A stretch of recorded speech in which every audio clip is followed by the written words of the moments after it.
How did you actually feel when you saw your reproductions that no longer included your signature on the Christmas Story movie poster? 3 days ago, I looked at it again. They took the Santa Claus out, his head, my head. Huh. Okay.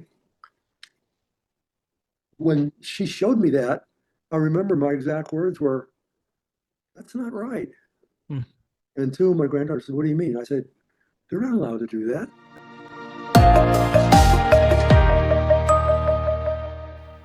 Hey everyone, this is Jan Onaya, Grover Dill from A Christmas Story, and welcome to a very special episode of Talking with the Cast of A Christmas Story. When people think of A Christmas Story, they think of the BB gun, they think the leg lamp, the snow, but there's one image that started it all. The movie poster, that iconic painting, wasn't created by a corporation or a computer. It was hand painted in 1983 by one man, a living, breathing artist, Robert Tannenbaum. Bob has spent over 60 years creating some of the most famous movie posters in Hollywood history, from The Color of Money to Cujo to Black Christmas, and of course, A Christmas Story. Today, at 89 years young, Bob is still painting and still standing up for what he believes is right: artist recognition, authorship, and respect. This conversation is about art, memory, legacy, and what happens when creativity meets corporate history. Bob, welcome to the show.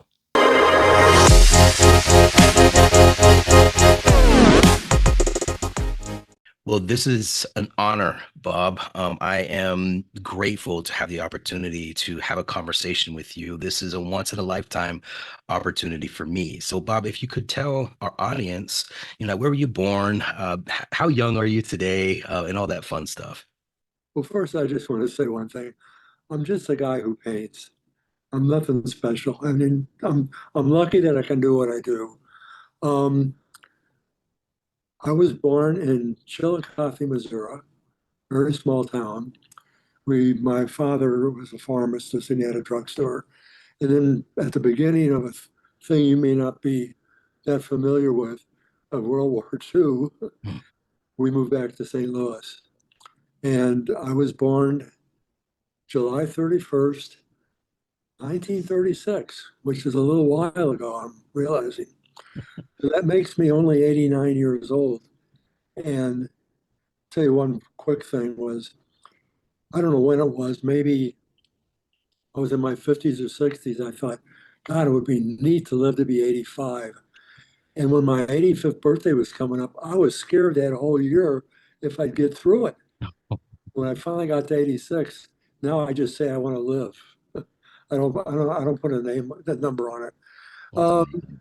That's we amazing. moved out to California about 4 years after I got out of a short stint in the Army, and 19 October of 1964. And I had space. I had gotten space in an art studio for advertising before I moved out, of course. And about, oh, I don't know, 2, 3 years after I was in the studio, I called. They had five salesmen in. Excuse me, can you please get that? Uh,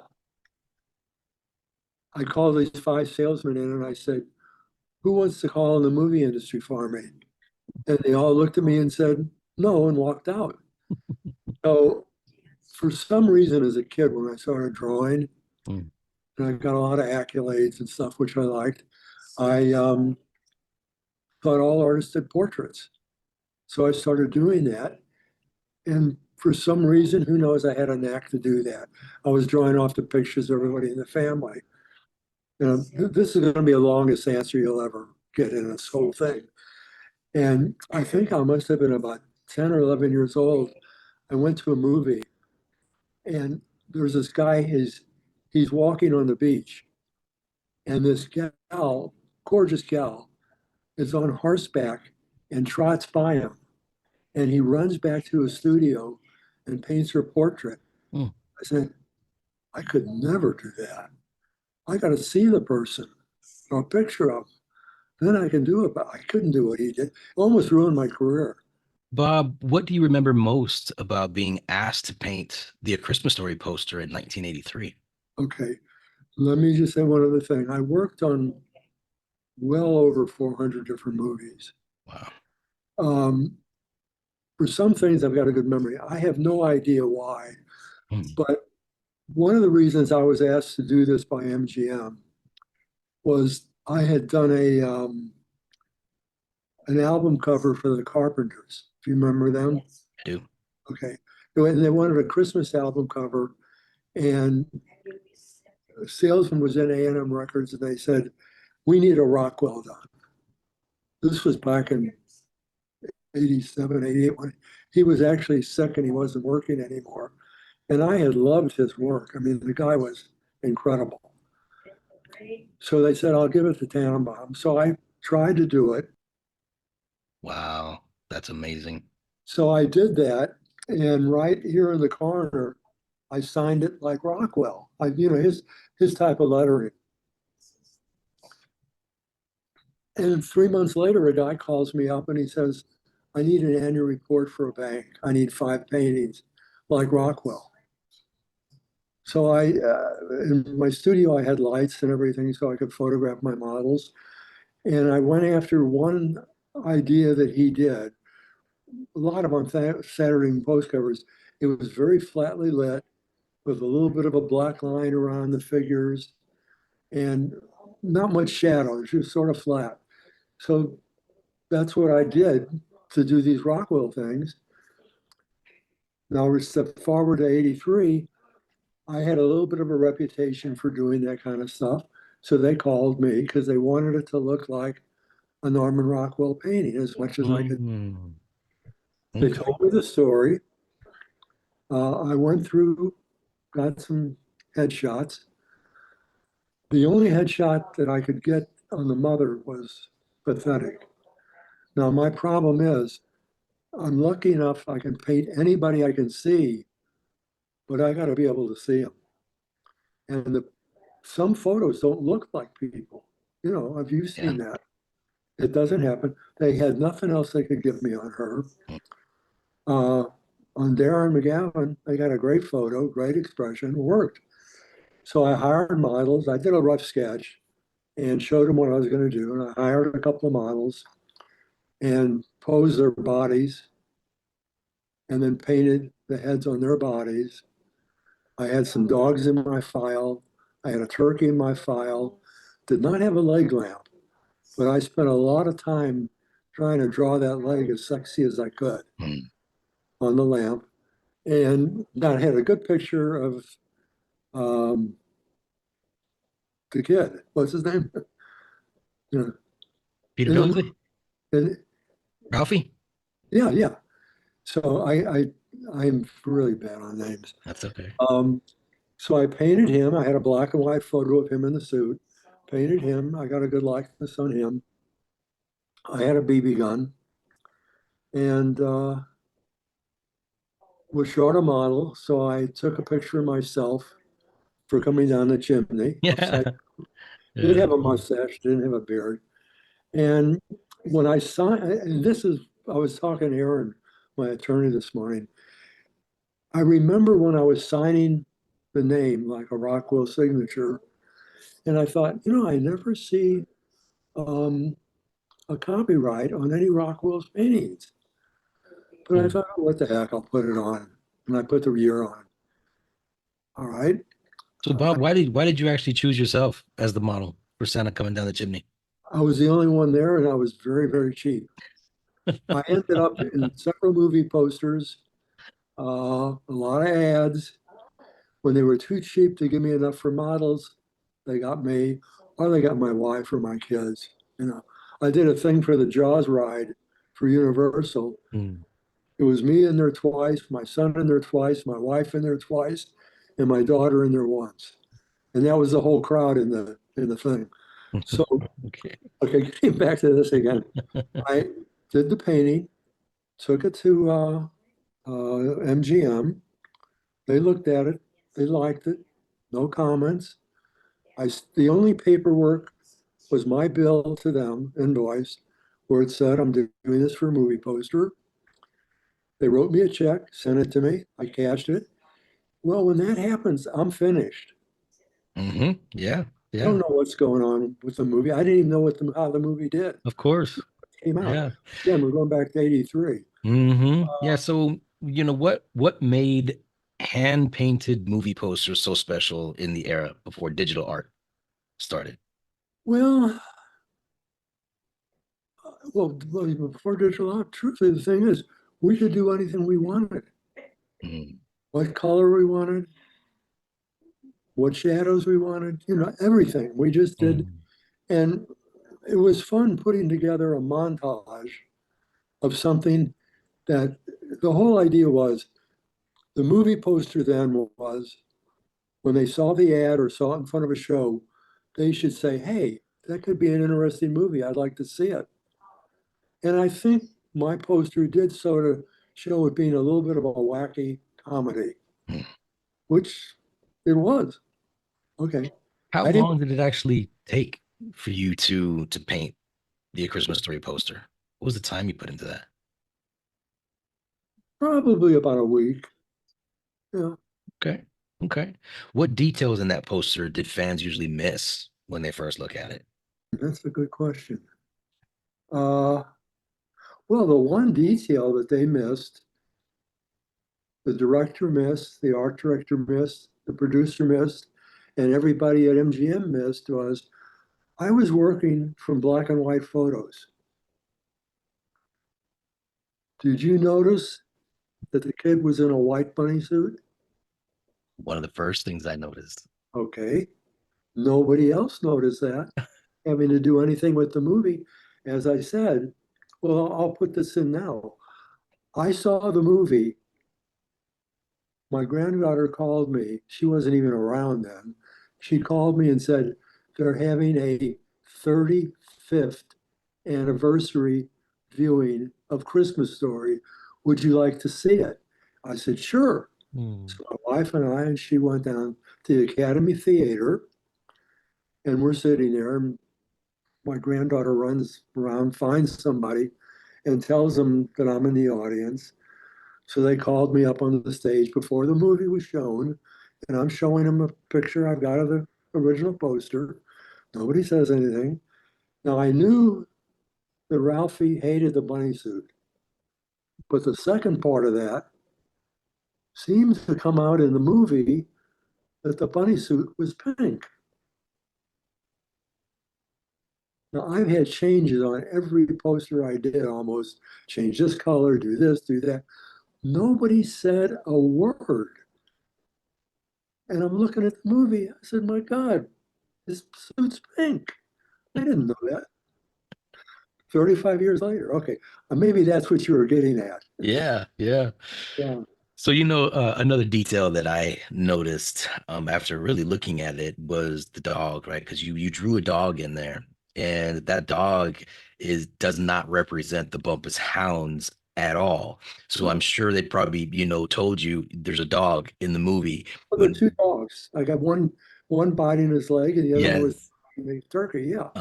yeah, yeah, but they're completely different types of dogs, which was Yes, I mean, let awesome. me interject this. I Yeah. think that they thought this was just a little movie they were putting out. And it'll do something and that's it. Maybe that's why they didn't bother with the pink.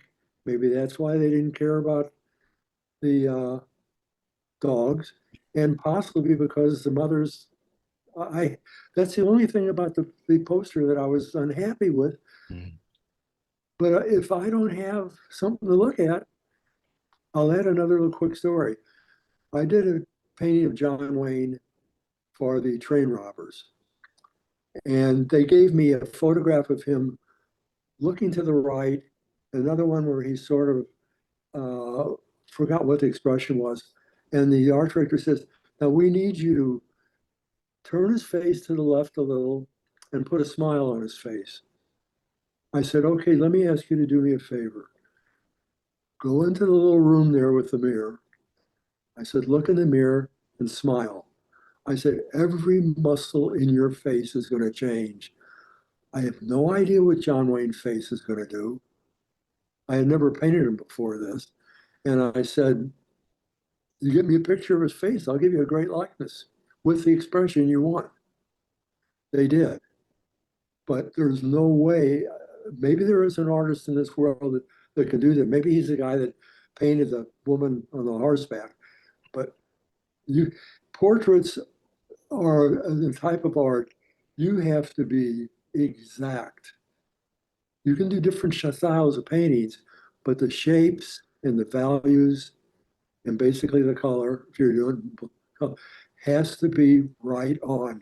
I've had heads where I've done and something just looks wrong, and maybe the chin is an eighth of an inch too long. I cut that back and the whole thing works. I mean, Mm, it's that with portraits, it's that critical. amazing. So, So, Bob, why yeah, why was it important for you to sign and copyright the original poster, Christmas Story movie poster? okay. I was told, coming into the business, that every painting you do, the minute you finish it, it's copyrighted to you. Nobody ever said that in order to get a copyright notice from the federal government, you have to have the Circle C on there. I put it on some paintings. I didn't put it on some paintings. Um, I don't know. Hmm. I decided to, like I said, I thought I never saw it on a Rockwell, but I decided to do it. And, Why is it so? What does it mean to you when your signature and copyright appear on the original artwork? well, it meant that nobody could do anything with it except me. Yeah, you when you own the copyright, um, let me jump forward a bit. When I gave them the painting, they photographed it so they could make the poster.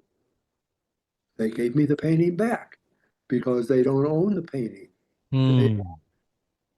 the copyright to print it as a poster for the theaters and the ads. That's it. In copyright law, which I found out recently, every different use is a different job. And every time you have a different use, you have to have written permission from the owner of the copyright what they can do with the painting. That's Wow. that's Yeah. just that's just the Standard law. standard Standard. law. Yeah. So so how did you actually feel when you saw your reproductions that no longer included your signature on the Christmas Story movie poster? The painting was done in 83. Okay. Now we're going to skip to 2023. It's a Mm, few years difference, right? Okay. yes. My youngest granddaughter walks in and she says, Papa, I have something to show you. And she holds this up. Can you, can you, Bring it up a there little you bit go. higher. There you There go. you go. Yeah. This is Okay. from Hallmark. It's a video cover Oh, cool. on a thing called a Christmas tree. Oh. My signature should be there, which it would never show up. Hmm. I've had this since 2023. 3 days ago, I looked at it again. They took the Santa Claus out, his head, my head. Huh. Okay. When she showed me that, I remember my exact words were, that's not right. Hmm. And two of my granddaughters said, what do you mean? I said, they're not allowed to do that. That's my painting. The two of them got on the internet because I don't know much about the internet. Sure. At that time, they found 25 pieces of products or merchandise, whatever you want to call them, hats, new posters, shirts, coffee cups, tin trays. I mean, a lot of different, just with my painting on there. Some of them, yes, the signature was removed. Um, some of them, my head was taken out as Santa Claus. And you mentioned yourself, you saw some where they changed the head of the mother. Mm-hmm. Well, the no-nos are you're not allowed to change the painting in any way. You're not allowed to take my name off. You're not allowed to take the copyright off. I mean, these are all definite no-nos that you can't do. All right, so let's go on further. Uh, when I saw that, I started looking for an attorney.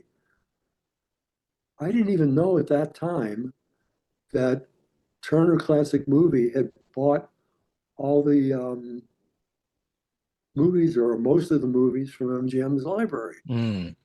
And I didn't know Turner Classic Movie, which we watch a lot, was owned by Warner Brothers. So basically, I knew nothing, right?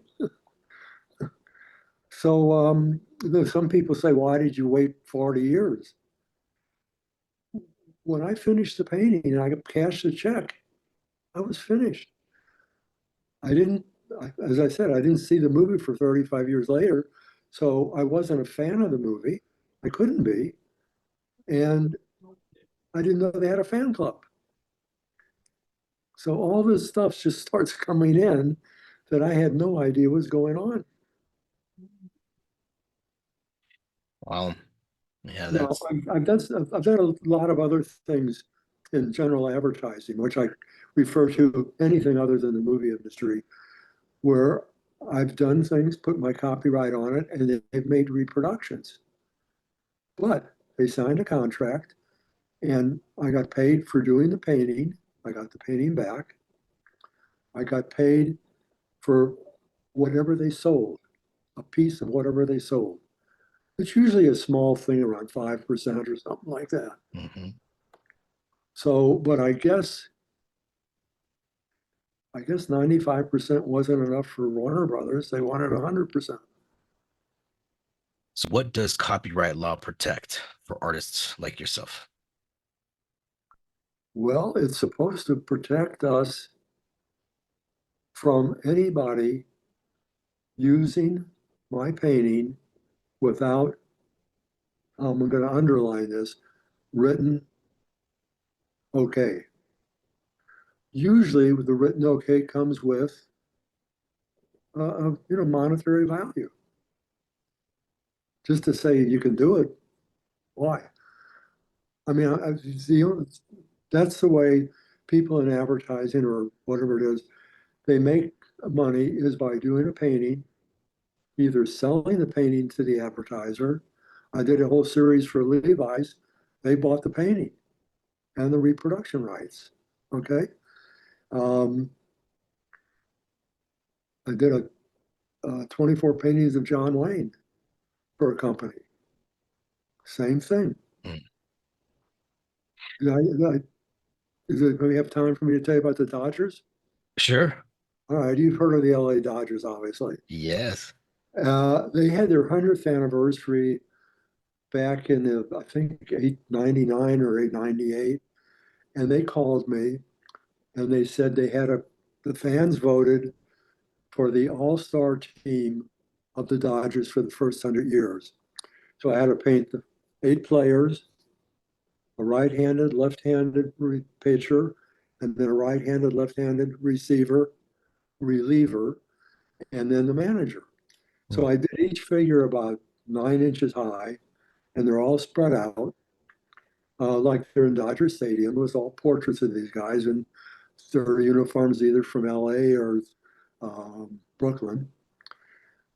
Did the painting, took it to him, gave it to him. 2 weeks, and okay, I signed this, Art Tannenbaum. I didn't put the Circle C on it. I didn't even think about it. I didn't know that stuff was going on. Okay. So the Dodgers called me and they said, we want to buy the painting. I said, okay, I'll charge you this much for that. Okay. We want to use it on 4 other products to sell. I said, okay, be this, this, and that. They said, fine. They sent me a check.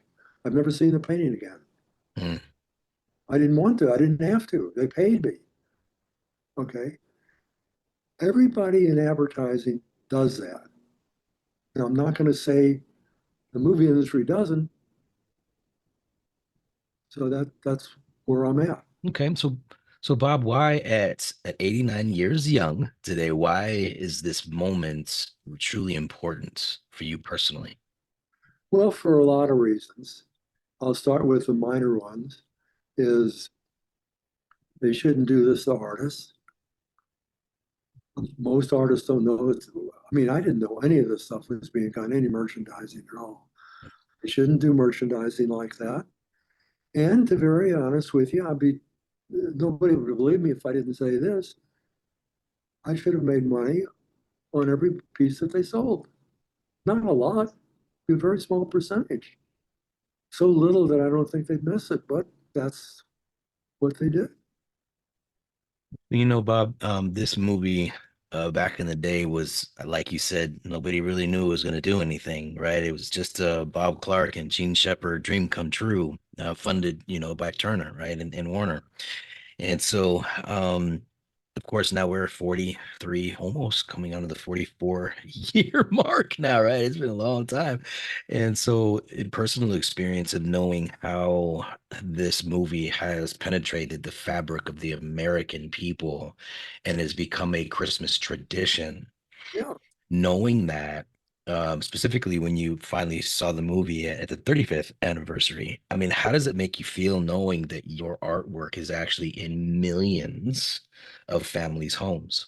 it's not a bad feeling at all, truthfully. No, Yeah, when I saw the movie, I was surprised. I said, this is really a good movie. I mean, it I don't have to tell you that. yeah, It was just a gem yeah. that, from what I was told, when Turner got the movie, they decided to show it on their streaming.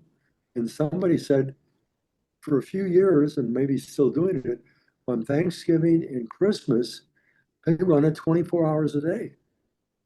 Yeah. Well, enough people started to see it and realize what an incredibly neat movie this is. Yes, That's why you have the fan clubs you have. yes, Yeah, yeah.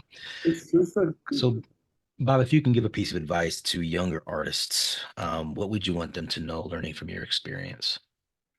well, the one thing that I couldn't do is I would have had to hire a private detective to follow every painting I ever did. I don't think that would have been financially feasible. But I didn't even know they were doing this. When I first started doing movies, working on movies in the early 70s, when the poster went to a theater, the poster went back to the movie studio. Nobody could keep them. Mm, Nobody could collect these posters until I don't think it was just The Color of Money, which was Tom Cruise and Newman, Paul Newman, um, about a pool player, billiards. They took 20 posters and dropped them off in every pool hall in the country. Yeah. And then they started finding out that, hey, we can sell these and make money. Then the movie posters became available. And I guess all those products and stuff started. But what my advice would be is if you do something, keep a photographic record of it with your signature. And if you have to, put the Circle C on everything. You don't need the year, just the Circle C. Your signature to the government is worth nothing, but the Circle C is. I think it's a little backwards, but that's the way it's done. Um, so after I saw this was going on with all these products, I sent slides to the Federal Copyright Office. This and another movie I'm having a little bit of a problem with. And they sent me a certificate stating that Robert Tannenbaum is the sole owner of the copyright of that movie. And as soon as you have the copyright, you own all the reproduction rights and the painting. Okay. yeah. So the movie A Christmas Story, it is about decency, it's about family, and it's about actually doing the right thing, right? When you think about You don't Ralphie's, really comment on that, do you? what's that? You don't want me to comment on that, but go ahead. Yes, I do. I mean, the movie, you think about, Ralphie's journey, right? Because it's about a movie about a kid's dream to acquire a Red Ryder BB gun, right? And that kid is doing everything in his life to try to, I'm going to say it, manipulate all of the adults around him to conform to his way of thinking about getting a BB gun for Christmas. Because, I mean, come on, 12-year-old wants a BB gun, right? Red And Ryder. so, yes, that Red Rider. And so yeah, I mean the way that Bob and the way that Gene wrote it and the way that Bob directed it, it is about like that's the essence of the family. It's the essence about wanting to do the right thing. It is the essence about family. It's about the core. It's about school, about friends, and about bullying, right? It's got the whole shebang. And so, I want to ask you that personal deep down question is how do those values connect to what you're standing for today? Well, I would say just about 100%. I mean, um, I had another attorney before the one that's handling my situation now, and he wrote Warner Brothers, and they basically said that since they bought the movie, they own all ancillary rights, which I didn't even know what that word meant at that, Mm.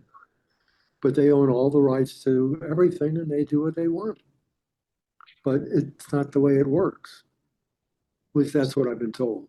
So what would then fair recognition look like to you? Well, the reason I got rid of the other attorney was that he asked me the same question before he even talked to Warner Brothers. And the only thing I can think of is what did the sale of all those products generate? Unless I know that, I have no answer. It's fair. Fair answer. Yeah, I'm not after hurting Warner Brothers. I'm not after hurting any.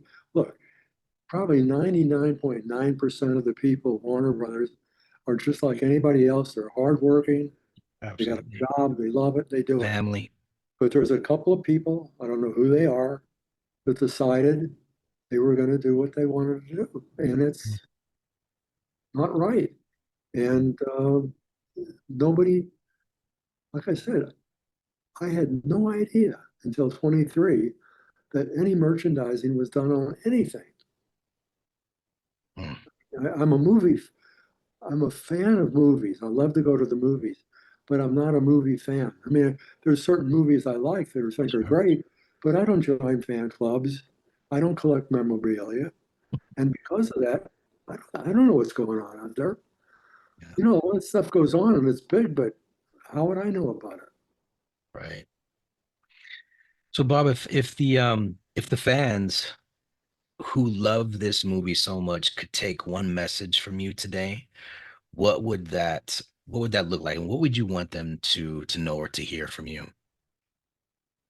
Okay, this is a little harsh, but just know that all these products you bought for the movie you love, not everybody's being treated fairly. It's fair enough. It's got to there's a double-edged sword, right? It is the knowledge that this has brought so many people love and joy. Sure.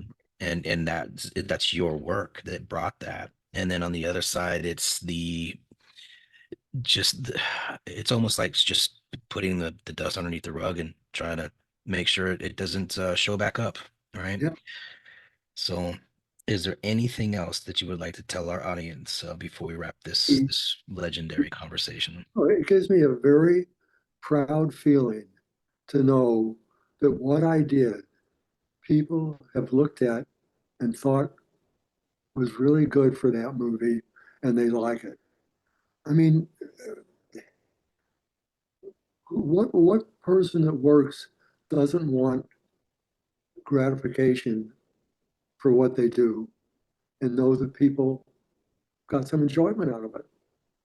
I mean, it's, for an artist to start with a white piece of paper is the scariest thing you can. Mm, And um, I just tried to do the best job on everything I could do. There's sometimes artists are known as the hit and miss. I wouldn't let anything out of my studio if it wasn't the best thing I could do, with exceptions when they don't give me the right information. I do the best I can. I'm still never happy about her face. And if they would have found another one and sent it to me, I would have changed it, but they didn't. Um, I mean, I was totally ignored, totally. As I said, I didn't know who owned the movie or anything was going on. So it's, but to know that the fans that liked the movie, liked my poster, that's great. It really is. I can usually, when I deliver a painting, and I give it to people, I look at their eyes, and you can tell in their eyes what they think of the painting.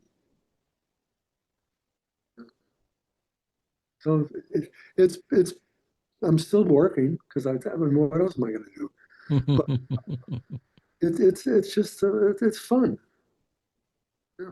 I'm very fortunate that I knew what I wanted to do. I think at the time I was in junior high school. Uh, you got a few more minutes? Sure. Well, I remember telling somebody when I was seventh, eighth grade. I don't remember it was a man or woman, but I told him, I said, well, I want to do something uh, in the art field as a paint, drawing, painting and stuff. And I, they said to me, well, if you want to be an artist, a fine artist, you can probably live in an attic and starve to death. Or if you want to be a commercial artist, you could probably make money right away. So I, of course, said, I want to be a commercial artist.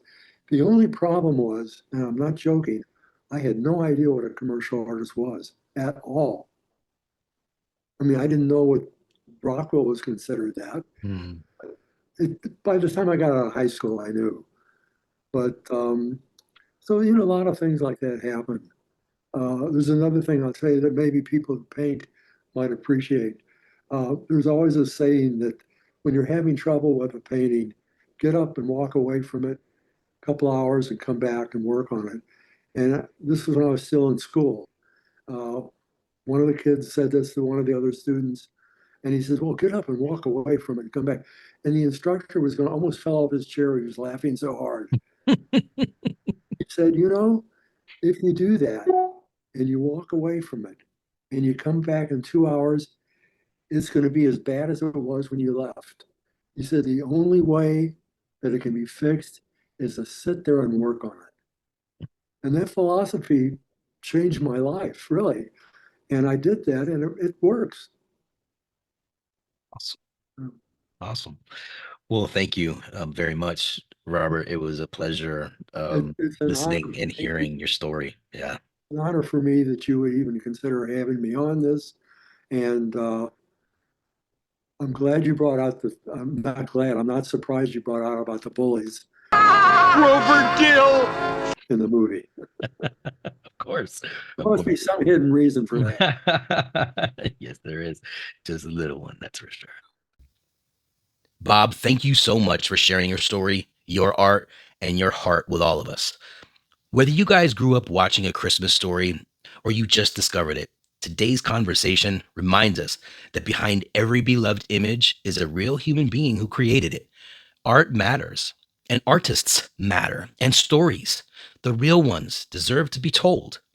This is Yano Anaya, Grover Dill, thanking you for listening, and I would love for you to be a part of helping us grow our channel. Please subscribe and tap that bell notification so you get alerted when we actually post. And remember, the magic of Christmas doesn't just live on the screen, it lives in the people who made it all year round.